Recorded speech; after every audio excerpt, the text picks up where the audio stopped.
We're explaining how to create Android applications using PyQt5. This might seem unusual because PyQt5 is primarily known for desktop application development, not Android.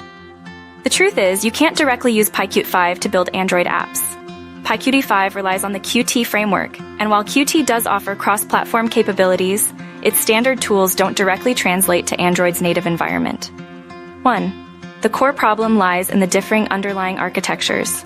Android uses Java or Kotlin and relies on its own UI toolkit, while PyQt5 uses Python and the Qt++ framework.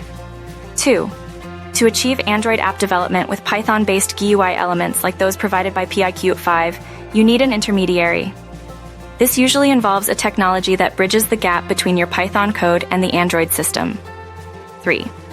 One popular approach is using tools like PyQt5, which allows you to integrate Python code into an Android application built using standard Android development tools like Android Studio, primarily using Java or Kotlin. PyQt5 essentially lets you embed a Python interpreter within your Android app, allowing you to run your PyQt5 code, or at least the parts that handle the application logic and GUI elements. 4. However, it is crucial to understand that you won't be using PyQt5's widgets directly on the Android screen. The widgets will instead be rendered within a sort of Python-based container within your Android application. 5. This means a significant portion of your UI design will still have to be done using native Android UI components, XML layouts, etc. 6. This hybrid approach is complicated.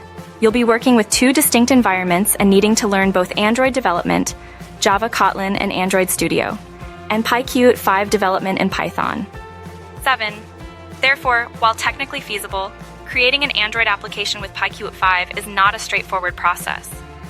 It's generally more efficient to use native Android development tools, Java, Kotlin, or even frameworks like Flutter or React Native, if your goal is a fully functional and optimized Android app.